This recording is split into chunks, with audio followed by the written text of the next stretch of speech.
中国的文化到西方，其中就包括这一类1777年的意大利传教士阿莫尼克神父，他把笙给带到了欧洲。就是笙啊，它的发声原理是，大家如果了解民乐或者对笙稍微有一点点接触的朋友，应该知道它里面有簧片，它不仅有竹子，不仅有木头，还有簧片。古代的簧片是铜片，但是它不管是什么材质的，它属于金属的一部分。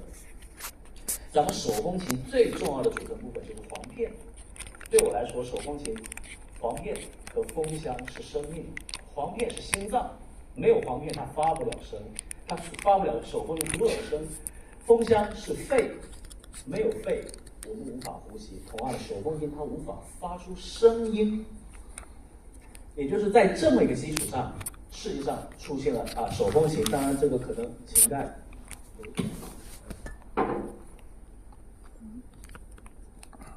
它世界上第一台手风琴叫 accordion， 也是这个名字我们一直延续到现在，叫 accordion。这个我就快速的往下走啊，因为这个信息大家从网上可以支离破碎的去做截取一点，又截取一点，慢慢就会拼凑一个相对完整的一个讯息。我想给大家展示的是两幅图，左边是在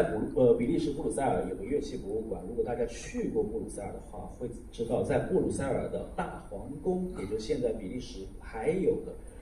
皇宫贵族吧。他们居住的地方旁边有个乐器博物馆，1、2、3、4、5、6，上面有非常精美的餐厅。我可以告诉大家，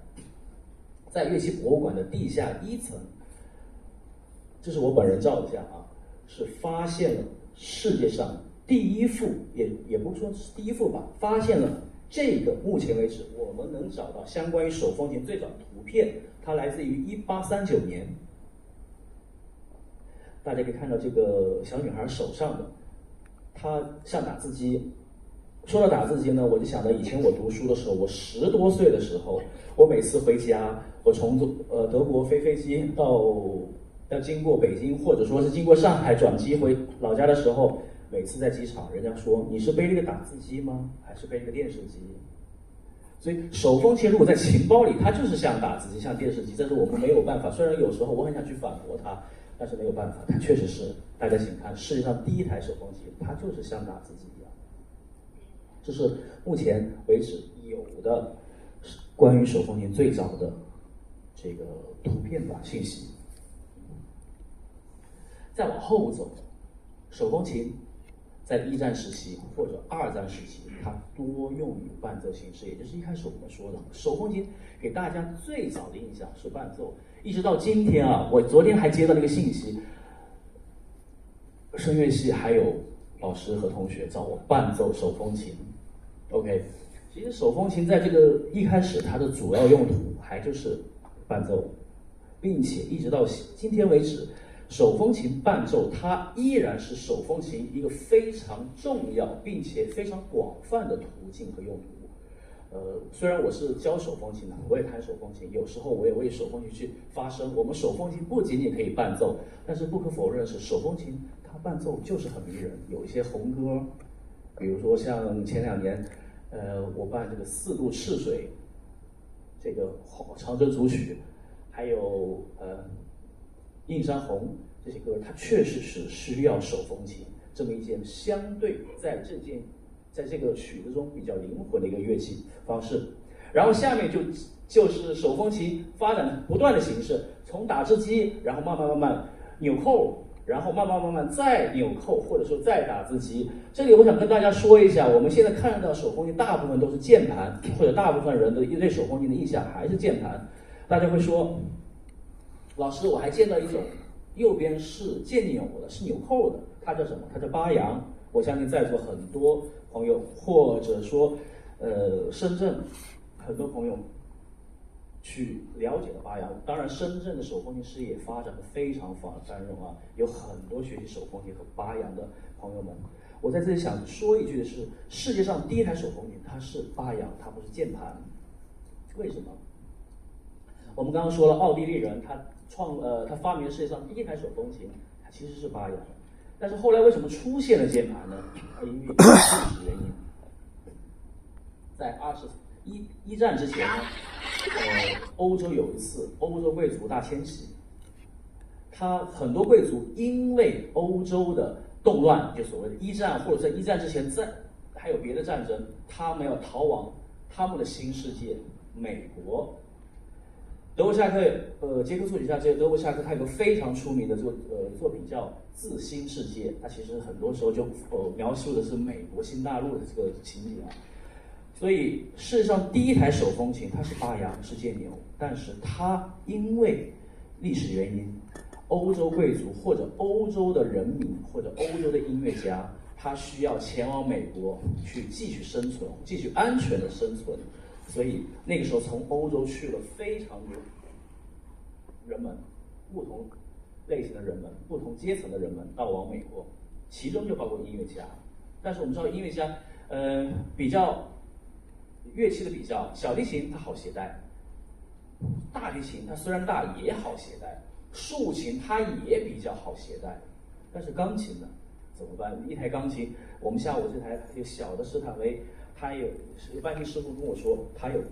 将近600斤，是最小的小三角。那将近600斤都是3、4个我了，4个我了。所以说，钢琴它如何搬运？所以这个时候，钢琴家他就发明了，当然不知道是哪位钢琴家发明了世界上第一台键盘手风琴。他把钢琴的右手给移植到了手风琴的右手，或者说把钢琴键盘移植到手风琴键盘。这样我们就有了世界上第一台键盘式手风琴，像钢琴一样的。我们到现在也把它称之为 piano accordion 键盘式手风琴。巴扬呢，我们会称为它是 bargain accordion 渐钮式手风琴，但是它的名字叫巴扬。我得为手风琴正一下名啊，世界上第一台手风琴是巴扬，是渐钮式手风琴，它有名字就叫巴扬，而不是说有了键盘手风琴以后才有渐钮手风琴。好，我们继续往下走。大家看，这就是 piano accordion 和这个巴扬的区别，它没有很大的区别。我们弹的都同样的曲子，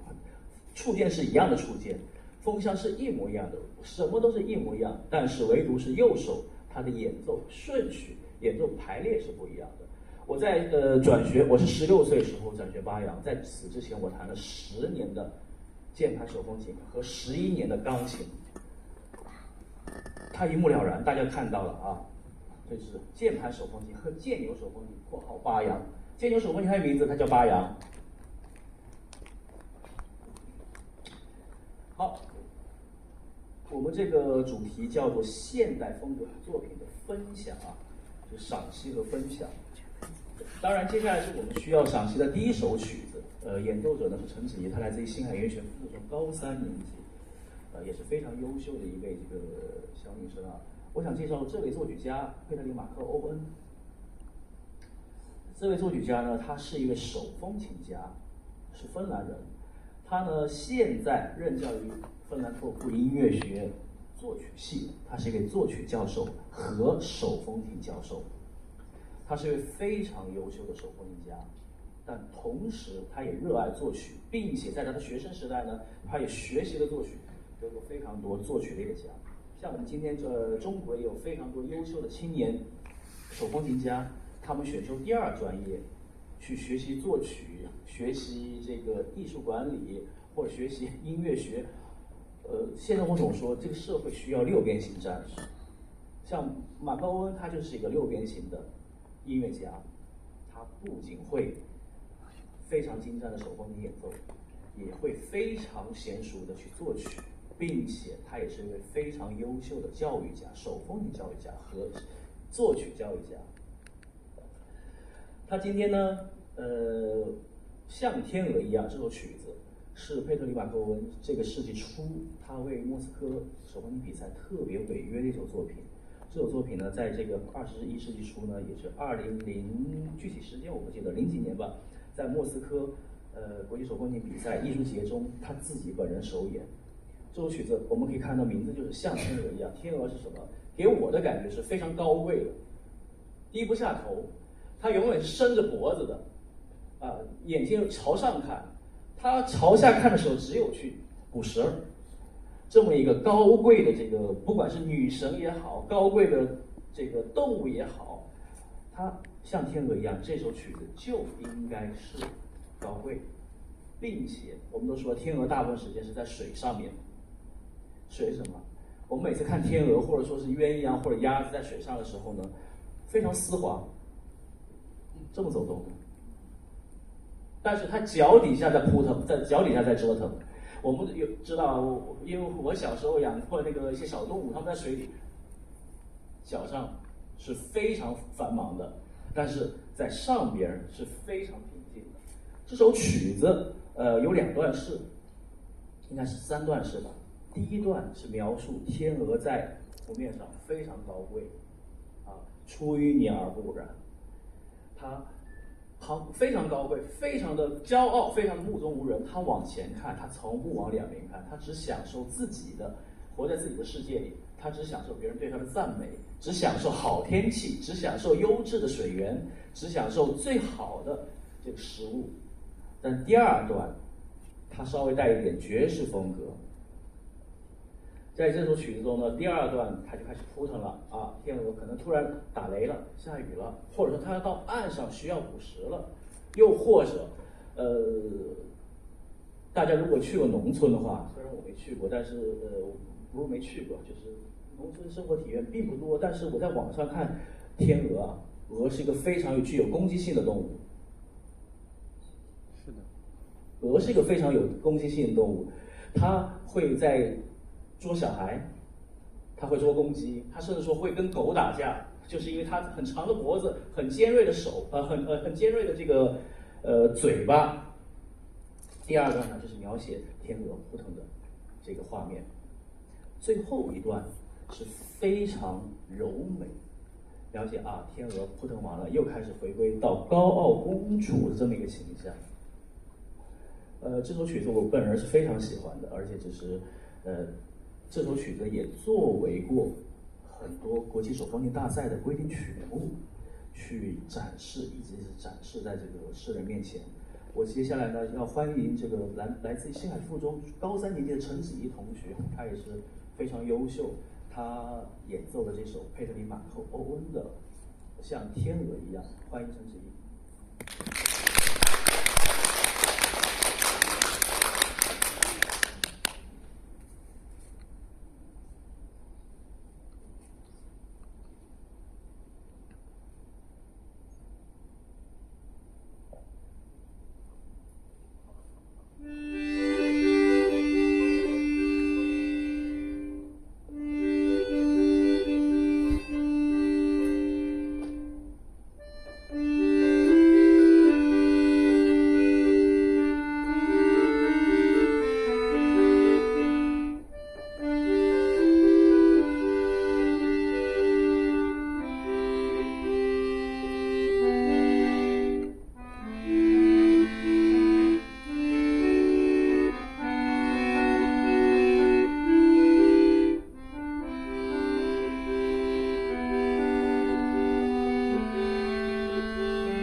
感谢陈理。我刚刚说了，这个现代风格的作品，它是创作于本世纪和上世纪的，或者我们再往前推，可以说是创作于1940年以后的这个作品。所以接下来呢，我要向大家展示一首非常优秀的作品。阿弗雷德·施尼特凯，他是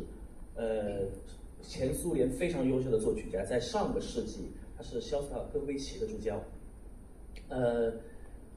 他也是俄罗斯苏联时代作曲先锋派的三驾马车之一。三驾马车有哪三驾？一个是施尼特他本人，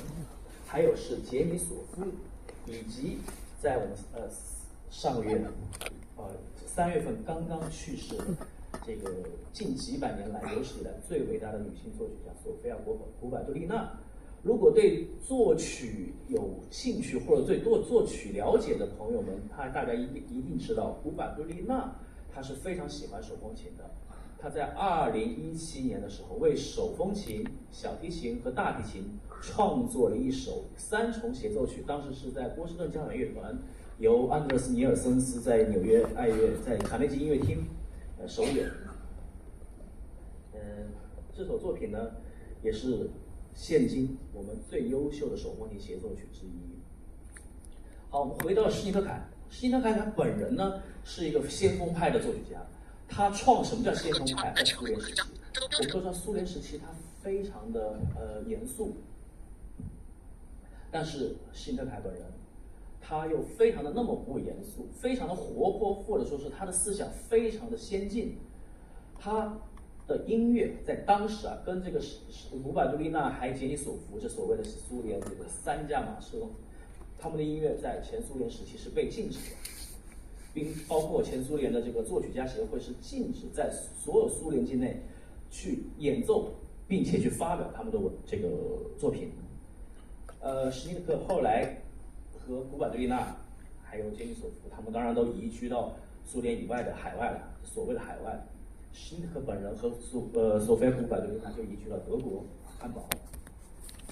在德国时期呢，施尼特克他发挥他灵感，他勇于做自己，他毫无拘束的去创作。其中一首古风组曲叫《Suite in the Old Style》，这首作品就是他根据古代的风格。当然，我们可以说什么时候是古代呢？我们可以想到巴洛克，或者在想说巴洛克在之前的 early music 早期音乐，或者再往前的教堂音乐时期，古风越古越好。这首作品呢，它是写给羽管键琴和小提琴的。羽管键琴不知道大家是否有了解，或者大家手上有手机可以在网上 Google 一下，或者说是百度一下，什么是羽管键琴？它有2排，它是钢琴的前身。我们说巴赫的作品，巴赫是300年前的人物了，他那个时期写的作品，包括莫扎特早期写的作品，他不是写给钢琴的，而是写给键盘的。我们说巴赫最出名的平均律2部创意曲、3部创意曲，它其实不是钢琴作品，它是羽管键琴作品。当然，我们后面的人把它给默认为，或者说把它移植到钢琴上，称为钢琴作品。我们手风琴，我刚刚也说了，可以演奏60%-70%的钢琴谱，直接拿来弹，不需要去做任何的改变，不需要做任何的这个修饰，它就能弹。所以我们一般说巴赫的作品，它属于键盘作品，它适合于世界上所有的键盘作品，钢琴、管风琴、手风琴，或者我们现在很流行的双排键、羽管键琴，这都是键盘作品。回到施尼特克，他就为羽管键琴和小提琴写了这么一个古风组曲，但是它虽然是现代创作的，可是它根据了古代的风格去描述5个乐章。第一乐章田园，田园在这个200多年前的作品，或者说是300年前的作品时候，在莫扎特、贝多芬经常有交响曲有田园，非常出名。第2乐章芭蕾，芭蕾应该是俄罗斯的国粹了，前苏联的国粹了。施尼特克他自己是苏联人，所以他用自己家乡的艺术去移植到他的作品中。以及第3乐章小步舞曲，小步舞曲可是巴洛克时期的一个产物，巴赫最出名的作品就是小步舞曲。和第4乐章赋格，赋格其实也是他在早期音乐中300-400年前的一个当时的产物了。以及第5乐章有意思了，默剧。大家如果接触过黑白电影的时候，知道查理·卓别林，他的时代就是默剧。默剧什么？夸张，他再夸张，他都没有声音，他是通过身体、通过动作或者通过一些很夸张的表情来表达他想表达的内容。这5个乐章，然后呢？其中我们今天展示的其中是4个乐章：第1田园，第2芭蕾，第4赋格和第5默剧，这4个乐章。演奏者呢也是来自于新海附中的高1的2位小朋友啊，应该为什么小朋友刚刚满16岁啊？这个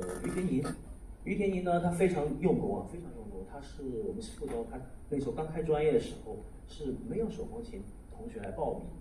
我们有个政策，就是允许用钢琴作为主考乐器进入手风琴考场，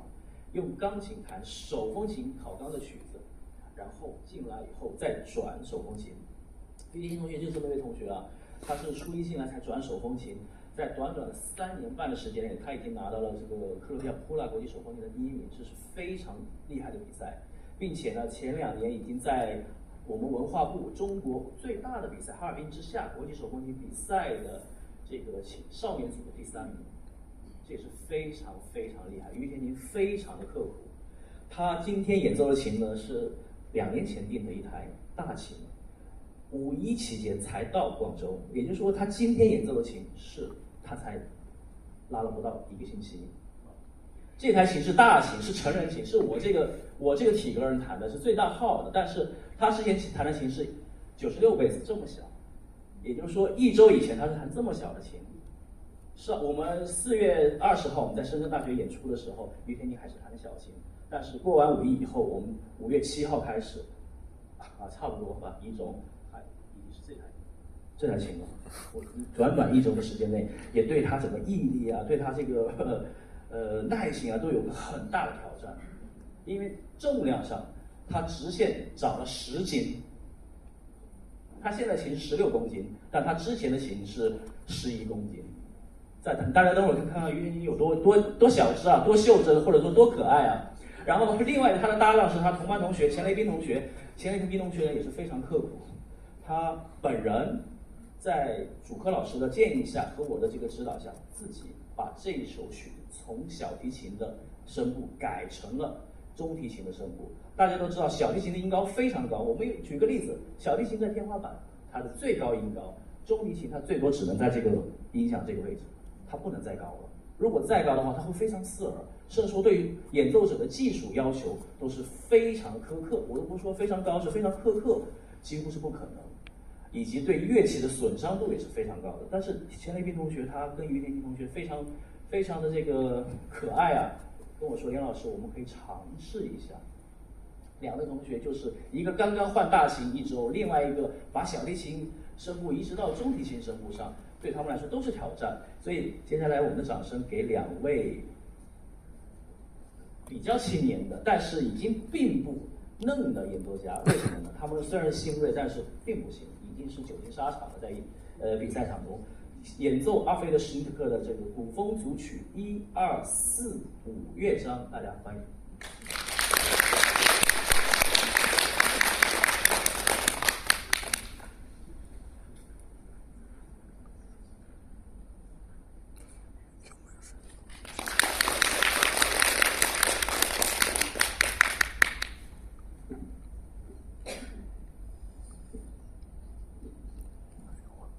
小歌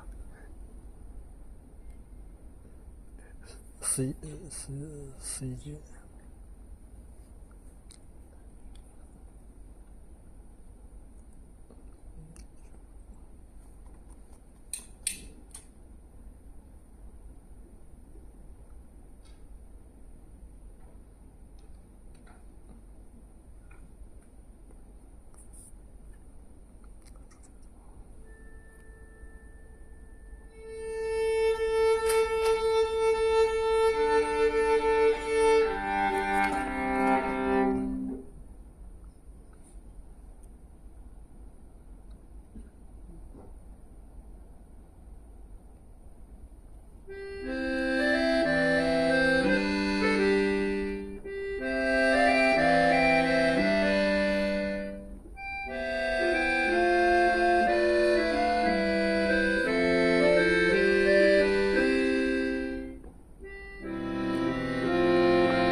放那小布去。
手同行。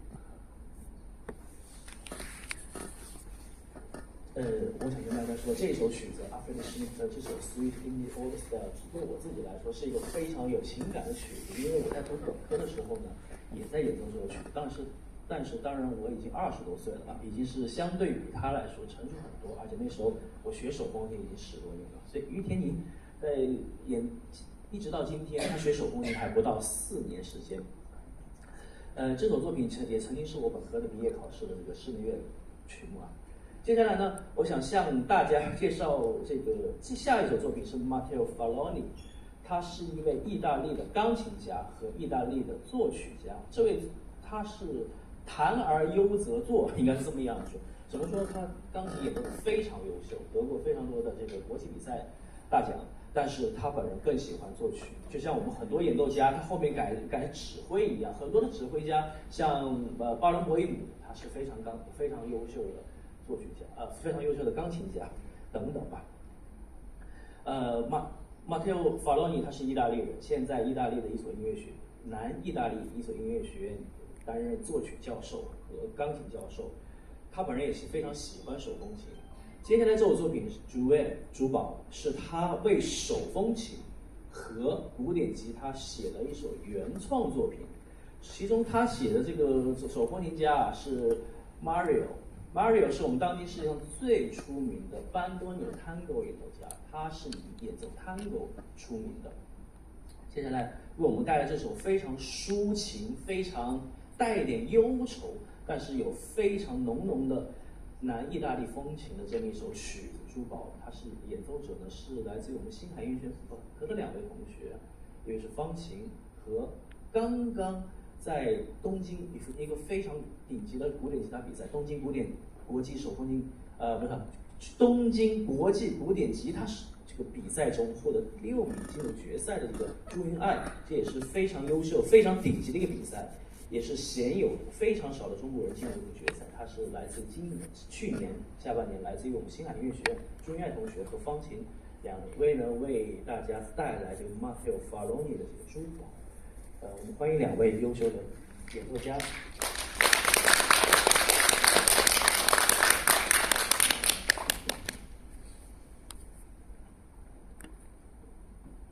珠宝。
谢谢两位这个演奏者，这一首作品呢，也是现在我在巡演中也是经常跟他的老师，我们系的外籍教授巴斯汀，一起演出的一个保留曲目吧。接下来我要向大家介绍一位在手风琴界非常重要的作曲家 Hindley Shepherd，他是捷克作曲家，当然已经去世了。大家看到了07年，他一生写作非常多。可能有没有100首啊？我都没有计算过，没有100首，至少有70-80首手风琴作品。他是一位非常优秀的现代派作曲家。接下来这首作品呢，是他给手风琴原创写的原创作品4首间奏曲。这首作品在我们手风琴界是一个有非常重要的地位。它是由当时魏玛里斯特音乐学院手风琴教授伊万科娃进行了一个首演。这首作品自从诞生以来呢，就已经是在各大手风琴比赛中或者手风琴专业的学习中，一直是没有缺席过的一首作品。什么叫间奏曲？间奏就是在大曲子之间的休息的或者穿插的曲子叫间奏。它有4首，它是一首组曲4首间奏曲。陈子怡又是陈子怡同学来自附中高3的，他将为大家演奏第3和第2乐章。为什么是这么一个编配呢？因为第3乐章是慢板。一般在演奏一些很快板的曲子或者一些很轰轰烈烈的曲子中，我们需要慢板进行舒缓，进行一个缓冲吧。然后第2乐章是非常激进的、非常热烈的、非常活泼的、非常积极敢的这么一首曲子。菲尔德呢，他也是我非常喜欢的一个作曲家。我想向大家说的是，接下来这一首4首间奏曲的2个乐章呢，它是真正属于手风琴的作品。我们的主题是现代风格作品。其实我们手风琴呢，是真正有现代手风琴是上个世纪上半叶1920几年才有的这个真正的手风琴。也就是说，在之后创作的手风琴作品才叫原创作品。如果大家对手风琴比赛了解的话，我们一般都会写需要演奏手风琴原创作品，就是接下来陈子怡他演的这首作品。现代派它已经不仅是现代风格了，而是现代派。现代派其实就是已经有点不仅仅是花里胡哨了，以及不规则、不寻常、不正常。当然是打引号的不正常，因为现代派的作品在当时也确实是划时代。我们说了阿弗雷德·施尼特凯或者说古柏格利纳尔，他们在苏联时期创作作品是被苏联去禁止演奏、禁止出版，但是在西方世界还是非常自由，在当时，所以这个时期出现了非常多现代派作品，它有些是没有调性的，有些是它更规则调性，或者是有些是它在强弱上已经不像是肖邦或者是舒伯特或者说是贝多芬、巴赫那么平均。我用平均的词是因为大家如果对古典音乐了解或者接触的话，会发现很多作品，古典派的作品，它的强弱是有一个空间的，它最强不会超过某个空间，最弱不会低于某个空间。但是我们手风琴现代派就是一个突破这个空间的，不仅是手风琴现代派吧，全世界所有的现代派作曲家写的任何作品都是突破这个空间的，打破常规，不随波逐流。这么一首作品，接下来陈子怡同学演奏的是第3慢板和第2乐章快板2个乐章，欢迎陈子怡同学。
谢谢各位观众的耐心啊，因为这首曲子它确实是比较新，对于一些没有接受过手风琴这个专业训练的熏陶的观众来说，确实比较新。我们还是回到我们的主题，手风琴的现代风格作品。现代风格、现代派，我刚刚说了，不仅是现代风格，而是现代派。这个时候，我们说现代派，全世界现代派的这个作曲界，它它绕不开一个非常伟大的作曲家，就是我们现代接下来说的Ligeti。Giorgio Ligeti， 他是匈牙利国宝级的作曲家，全世界范围内公认的匈牙利有3大国宝级的作曲家。李斯特，相信大家肯定听说过，以及巴托克，我相信也有很多人听说过巴托克和Ligeti。Ligeti 他最开始写电子音乐，写电影音乐，以及一些所谓的打破常规的音乐。如果现场有学钢琴的朋友，或者钢琴专业的，无论老师还是同学，肯定接触过Ligeti。我当年在汉诺威音乐学院读书的时候，大家知道汉诺威音乐学院的钢琴是在整个世界音乐界是无与伦比的一个地位。我的同学现在是某所高校的教授，钢琴教授。我们特别好玩，当时在琴房的时候，我说我在练Ligeti，这个Ligeti的一首作品，独奏作品。他说：“哎呀，这个东西太难。”我说：“是很难，很难背谱。”他说：“可不是嘛。”他说：“我刚刚练熟，花6个小时练好了一个乐章，上个厕所就忘了。”这是我同学亲口跟我说的。它不仅在技术上难，它在这个力量上也是一个挑战，对每一位演奏家来说都是一个挑战，以及它在背谱上更是难上加难。Ligeti本人呢也是很喜欢手风琴，但是很可惜他没有给手风琴写过作品，但是他自己写过一套叫 Musica Ricercata 的钢琴作品，我们翻译叫音乐探索或者音乐研究，有11首作品。他本人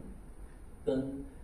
在上世纪80年代，跟巴黎高等音乐学院的手风琴教授 Max Bonnet， 当时的手风琴教授，共同把他这套作品，其中8首改编成了手风琴版本。所以在现在的手风琴比赛中，我们也经常把Ligeti这套作品《Musica Ricercata》音乐探索或者音乐研究列为这个规定曲目吧，也可以相当于它是原创作品，因为它是作曲家本人改编的。这首作品。当然，我们今天要向大家展示的是Ligeti，他一个非常优秀，他非常少有的一套4手连弹作品，钢琴4手连弹作品。这首作品大家看到了，每一个乐总有5个乐章，每个乐章后面有不同的时期，1942、1943，结果到第5乐章，它是1943年创作的，然后又回到第3乐章和第4乐章，就等于说这一套作品，作曲家本人历经了8年的时间才创作完成。为什么？因为Ligeti是个非常非常需要灵感的大师，他有灵感的时候创作，没有灵感的时候写电影作品啊，写这个配乐啊，这是他正儿八经的非常重视的作品。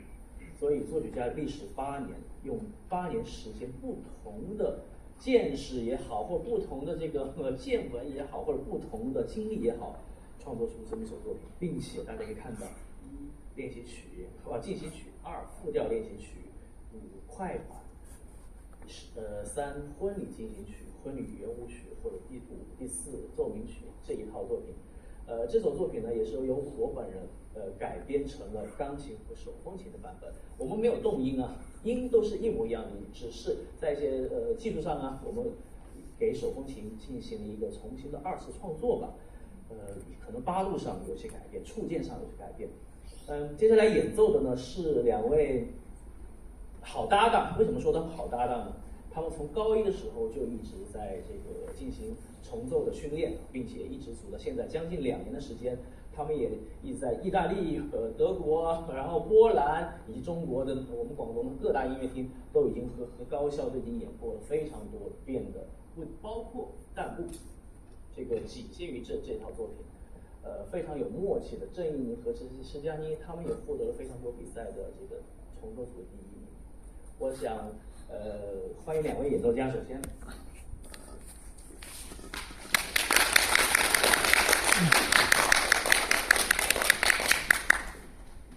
他们的演奏顺序将会按照时间的顺序来演奏。第1乐章进行曲，第2章复调，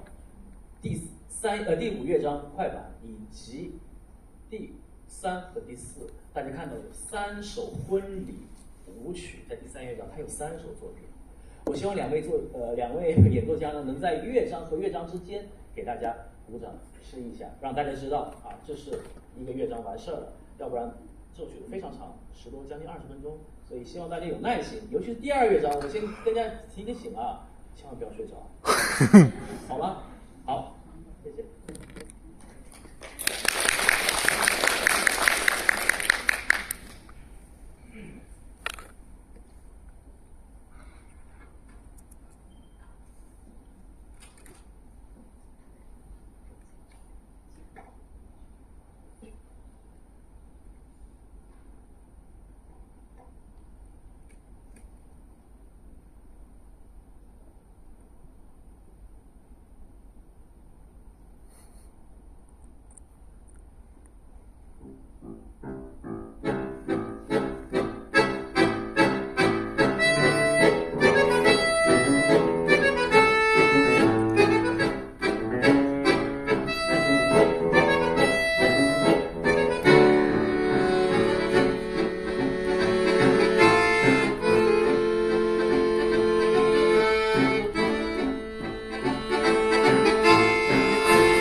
两位成熟的青年演奏家，为什么说很成熟呢？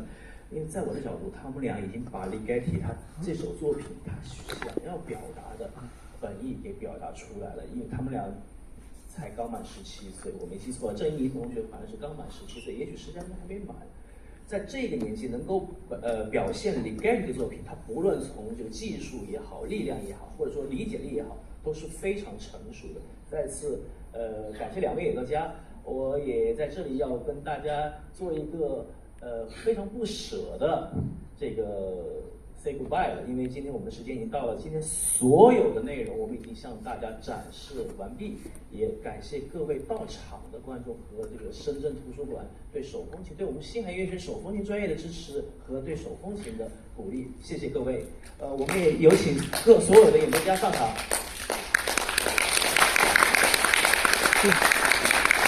不像啊，这基础其实太远路了嘛。大家看到全是女学生啊，我们也期待更多的好，谢谢。我们也期待更多的手风琴的这个不管琴童也好，或者爱好者也好，能够来报考星海音乐学附中和星海音乐学本科，更多的男学生吧，应该是。谢谢各位，谢谢各位，祝大家周末愉快，谢谢。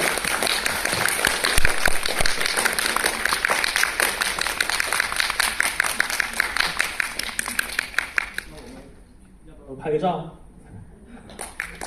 大家给我们拍个照吧，那就。